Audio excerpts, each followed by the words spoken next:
After 16 years of no contact, my abusive parents barged into my apartment, demanding I give it to them and sue for alimony. That's how one got dead and another is behind bars.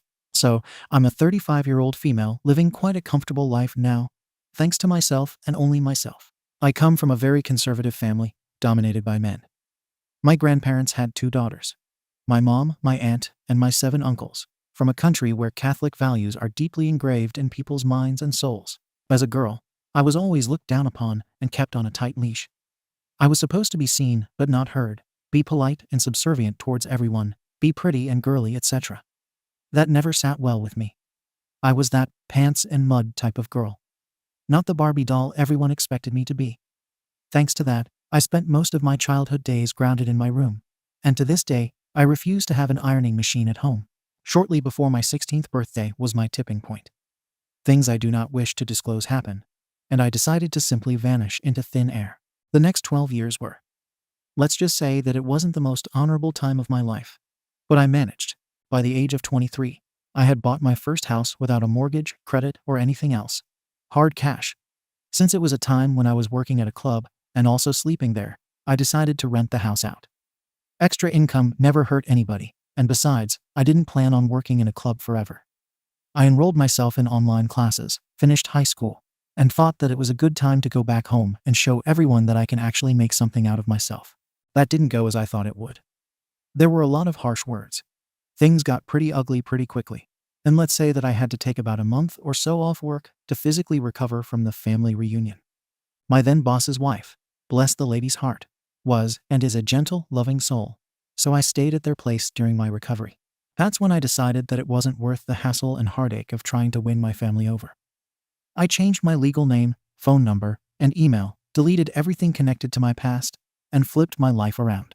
Despite my profession back then, I had a way of getting along with older people. They liked peace and quiet, and so did I. By the age of 28, while still working at the club and privately, I got my nursing degree and elderly care certification. I'm not from the US, so it might be different, and owned 3 rental houses. Around the age of 29, I got a job as a live-in nurse caretaker for an elderly couple in Switzerland. And I have been doing that to this day. I am jumping between Germany and Switzerland as a live-in nurse. Pay is pretty good. I have no living expenses. I have rental houses as additional income, and life is great. Last year, I was able to make my biggest dream come true. I was able to buy a building with 20 flats. Don't get me wrong. It's not a high-rise or anything. It's not the USA, where I come from. The building has 5 stories, each with 4 flats. Nothing fancy, but I was happy. My idea was to rent out the flats at the minimum rent possible for those in need, people who need a safe place to stay while getting their lives back on track. And everything was going well until last Thursday. I have an agency responsible for renting out the flats and interviewing people interested in living there. I sit on every single one of them, personally or online, because I want to be able to see and get to know my future tenants. Boy, was I surprised when I saw that the people who were in the online meeting were none other than my parents. At that point, I saw red. I told the agent that hell freezes over and starts burning out before any of them step a foot onto my property. I then told my parents to go to hell and never come back, or I'd put them in prison for the rest of their lives for what they did to me in the past, if they ever tried to contact me in any way, shape, or form. So, Ada for telling my parents to go to hell without even bothering to hear them out. Comments. Valuable Ant 969. How could you possibly be Ta in this situation? OP. Well, since Thursday, I've received countless phone calls from extended family about how I've brought shame to the family with my past actions, and how I should repent for my sins by helping my family. They got my number from the real estate agent. All my potential and current tenants have it just in case something comes up. And yeah, Valuable Ant 969. I'm sorry the real estate agent gave out your number. That wasn't cool of them. But maybe they didn't know the situation. You know you've not done anything wrong, and family members hassling you is just an extension of the same bullshit you had to put up with when you were younger. Yeah, it sounds like they're looking for a handout. OP. Well, my number is to give out to potential tenants and current ones as well. The flats. It's nothing fancy, but it's a place for people who are down on life and are rebuilding everything from nothing. Sometimes unexpected things pop up, and I want them to be able to contact me in case of any emergency. Like I said, I changed my legal name, so the agent had no way of knowing that we're related, and besides, he doesn't know about the past. Update. 6 days later. So, it looks like no matter how one tries to keep the past in the past, it always finds a way to hunt one down. For me, it took the form of my parents forcing themselves into my life, literally forcing. Like I mentioned in my original post, I work as a live-in nurse caretaker for the elderly and jump between Germany and Switzerland for work. Until Friday, I was at work in Germany.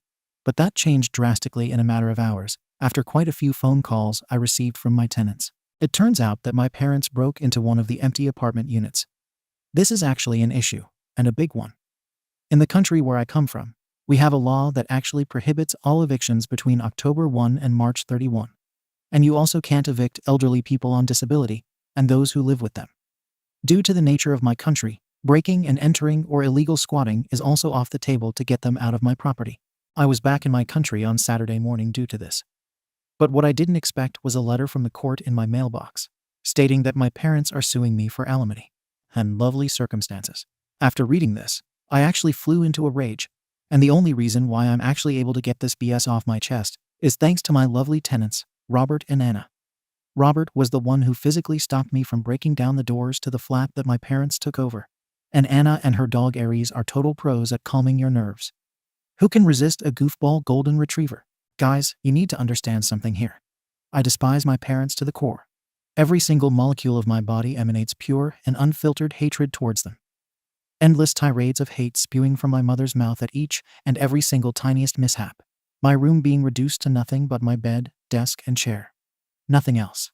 No curtains, lamps, bed sheets, toys, nothing for the smallest mistake. To this day, I have a few marks on my back from my father's lesson on respect. They're not big, but they will stay with me till the end. The iron machine's wet cord is no joke. The day of my 16th birthday, and their indifference to my two uncles introducing me to my adult life. After which I decided that enough was enough. The month it took for me to get back into shape after I went back to show them that I actually made something good out of myself. There were many more. I just don't know what to do, what to feel, what to think. Anger, sadness, frustration, disappointment, fear, helplessness. I finally started to make my biggest dream come true. And now those two toxic waste specimens have decided to ruin my dream and drag me down to a point where I just want. I'm sorry guys, it's just so much. Edit to cut all and every single speculation about the country. It's Poland. Be my guest to fact-check the child-to-parent alimony and eviction bans during the winter season. Comments. Bear in prime. You can't evict people who break into your property in the country you're from. What country is that? Sorry for you, OP. I did read your original post, and damn, life gave you bitter cards to play on your hand. And yet you managed and fought your way through life. I have much respect for you. OP, yeah, a sick and twisted situation. Unfortunately, during the winter season, it's forbidden unless, as a landlord, I'm able to provide them with a different place to stay, for which I would have to pay myself. I don't want to do it for 2 reasons. 1. Out of principle. 2. I'm being sued for alimony, and I don't know how it works. I'll find out tomorrow after I meet up with a lawyer, but I don't want to risk that the court will see this as me being willing to help them. Heil to the never in a million years, bear in prime. I 100% understand you. But you might have to prepare yourself mentally that there's a chance they'll get you with the alimony. Fingers crossed that they won't get a single cent from you. And may your uncles face punishment in either life or the afterlife. OP, well. On Tuesday, I have a meeting with my former boss and his wife. They know what my relationship with my parents looked like, and they were the ones that took care of me after my trip home. I plan on talking with them to see if they would be willing to testify in court. Sure as hell, I'm not going to go down without a fight. Update. 3 days later, I'm seriously done with everything. The amount of hatred someone can have for another human being who did nothing wrong to them, except being born, simply can't be described by any words I know. I've got to get this out of my system before I go completely nuts or break down again. My parents were monsters. Picture a perfect family that raised hell behind closed doors. I know what it feels like to have your room stripped of everything as a child, being beaten up with a belt or a cable to the point where it leaves permanent scars on your back. Half of your side is sliced open with a broken plate after your mother gets into a fit of rage. Why? Because that damn plate fell out of your hands due to exhaustion after 30+ hours of being forced to stay awake. Oh, let's not forget about the 20 cm burn scar on my arm. Even now, you can tell where the front and back of the ironing machine were. The dress wasn't ironed perfectly enough. The indifference to what my uncles did. Almost 20 years. I've managed to put that behind me. I've learned to look at those scars as a reminder of how far I've managed to get away from hell. But hell always catches up. It doesn't matter how far you run away. It always comes back to hunt you. Always. I'm sorry for the rant. But I did nothing except sleep and cry recently. I had my appointment with my lawyers on Monday. We went with the police to get my parents out of the apartment. It turns out that tenant eviction during the winter is illegal. Just as evicting the elderly or people with only Social Security, all of the above applied to my parents. But they were not tenants and could be forcefully removed from the building by the police. That didn't go well. I don't have a father anymore, and my mother got arrested. When I arrived with the police and my lawyers in tow to get them out of my property, things got ugly. And I mean really ugly. My father, hope he burns in hell for the rest of eternity, got worked up and whatever over the situation and got a heart attack. Died probably immediately. He literally just dropped to the floor and never got up. My mother, the raging lunatic she was and is, had one of her rage attacks and decided that since it's my fault that her husband is dead, I should share his fate. Before the police were able to cuff her, she managed to leave me her final parting gift. Another damn scar on my leg. I don't care that the sperm donor is dead. I'm actually glad. I don't care that the psycho I came out of is locked up. I don't give a rat's arse about it. It took me years to get over my past, accept what had happened, and learn to live with all the reminders of the past that I carry on my body. What I care about is having to deal with yet another one. Even in the end, they ultimately came on top, leaving me with another reminder that the past always comes back to hunt you. No matter how hard you try to get away. Thanks to that show, my lawyers were able to send a petition to court to get the alimony lawsuit dismissed together with a bunch of other things. And the illegal living situation also resolved itself. I have enough evidence to keep my mother behind bars for years to come, and my father is burning in hell. But it brings me nothing but pain because they won again. They managed to destroy my peace and my confidence. They managed to take away the joy I felt till they showed up. And they left me with a final reminder of them. Comments. Samarkand 457. He won. One of your childhood monsters died, knowing that his attempt to torment you had failed. The other is now going to spend much of her life stewing in jail while watching her husband die. She will die penniless when she gets out. I hope you heal. Main Lake 98887. I don't see how they won. One is rotting in hell, and the other is probably never going to talk to you again. The best thing you can do now is heal. And I would recommend seeking therapy so you have someone to talk to about these feelings. They can't hurt you anymore. Update 3. Hello everyone. I'm sorry I didn't get a chance to respond to everyone who reached out. I'll do my best to take some time to review all the comments you wonderful people left in my previous posts. I sort of took a leave of absence from life. I had to stay a few days in a hospital because of a mental breakdown. This wasn't caused by the sperm donor passing away or the incubator being put behind bars. That's something I would gladly throw a grand party to celebrate. But by having everything, my entire damn past came back all at once to hunt me after the reality of my body having another battle scar because of those monsters. Every single person is able to deal with a certain amount of drama at any given time. But when you have to manage years and years of SHT, pain, suffering, and abuse all at once, it tends to be simply too much. Especially when you are simply on your own without any family or friends to vent to. I'm sorry for that rant. But when one has no one, sometimes even the internet, and some strangers can go a long way. Updating on the situation that took place during the police intervention and the aftermath. The sperm donor is dead. There was no police brutality or anything of the sort.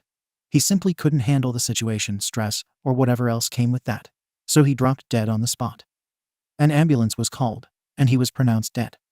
He was then taken to the morgue because they needed to get the autopsy done. To be honest with you guys, I don't give a single F about that. I gave my statement, and the rest will be handled by my lawyers going forward. I don't care. Never did, never will. The egg donor is behind bars, and thanks to my lovely cutthroat lawyers, she will remain there at least for the duration of the upcoming criminal case trial. For the first time in my life, I'm happy that the justice system works slowly. To be honest, the longer it's going to take, the happier I'm going to be. I've already spoken with my lawyers, and I said that any sort of out-of-court settlement is completely off the table, and to not give up even a fraction of an inch, both in criminal and civil cases. As far as the alimony lawsuit, well, I have nothing to worry about after what they tried to pull off, what happened, and a few other things lawyers talk. And that's not my field of expertise. As for my tenants, well, I had a lot of questions and whatever else after the SHT show that took place, but I managed to, let's say, avoid answering most of them. Quite a few years ago, I learned the hard way that no matter who you are now, You're going to be judged based on who you were in the past. A working girl, if you get what I mean. That's the reality of the country I live in, and the majority of the people here. I've learned to be alone and deal with everything myself. Sometimes life is what it is, and all we can do is simply accept it. Friends and family are luxuries not meant for everyone. It hurts, but it is what it is. As for me, I'm going to stay at the hospital for a few more days, just to be sure and try to sort out some of my feelings and emotions.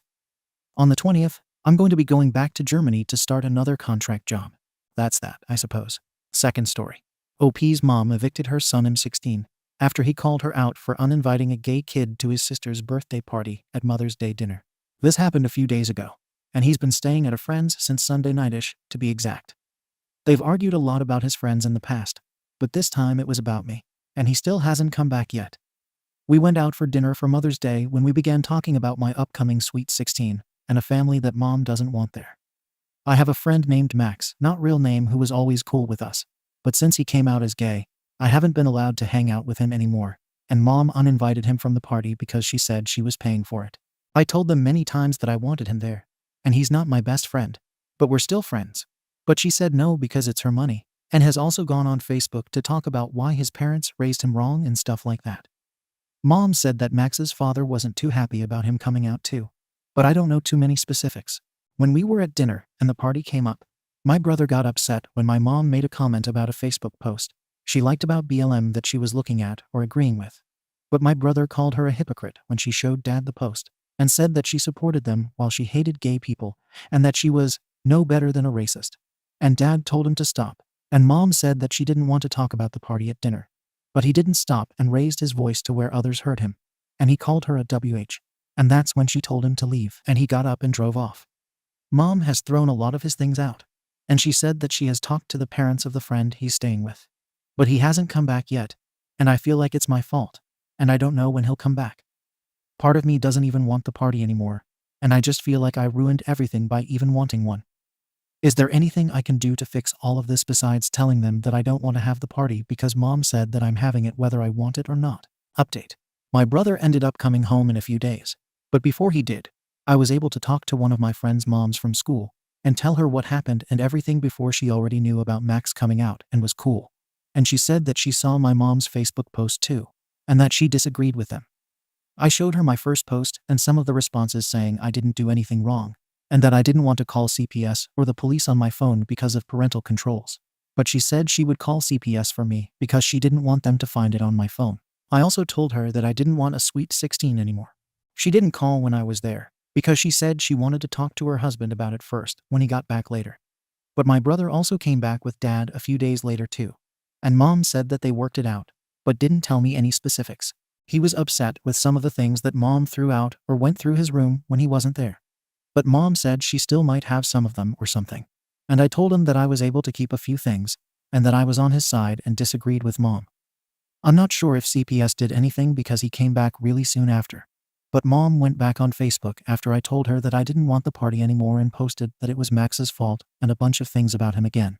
And she also said that I'm going to have it because she paid for it. Mom also said that they're no longer paying for his college after he yelled at her at dinner.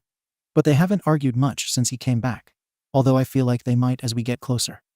Right now, I have no intentions of having the party, and I'm embarrassed by Mom. She also said that if I didn't have it, I wouldn't be allowed to volunteer at the summer camp thing I got this summer, so I feel like I have to if I want to do that, although I really don't want to. I just want to ask if there's any way to get through this without coming off as hateful like my mom. All of my friends know that I support my brother Max, but I'm afraid that no one will like me because of her ways, even after the party. These were some comments that OP made inside of her first posts. Dad doesn't listen to me and said that when I tried to talk to him about how I disagreed with Mom, that it was disrespectful to talk to one parent when another had already spoken. And he just lets Mom do whatever she wants and didn't do anything when she kicked my brother out at the restaurant either. I can ask her, but I don't know what Mom's been talking to my brother's friend's parents about and how long he'll be staying there because she won't tell me, but I can ask. I can't see him because Mom used to always drive me to that friend and has been talking to the parents on the phone this week, but it's too far to walk. I've been trying to call him, but I will text him because he hasn't been responding to my calls. I've tried to keep a few of the things Mom threw out, but she tossed a bit, and Dad hasn't listened to me either and just goes with what she says. I tried to save a few of his things that Mom threw out, although she threw out a lot. And I'm going to try and text him a bit too after he didn't answer my calls this week. But I just don't know when he's going to come back, even though Mom's been talking to his friend's parents for the week. I'll text him that I appreciate him for sure. But Mom is going through his room as if he won't come back, it seems. And I know it's not my fault. But that's what made me feel like it was, because she literally went through everything in his room and started moving or tossing things.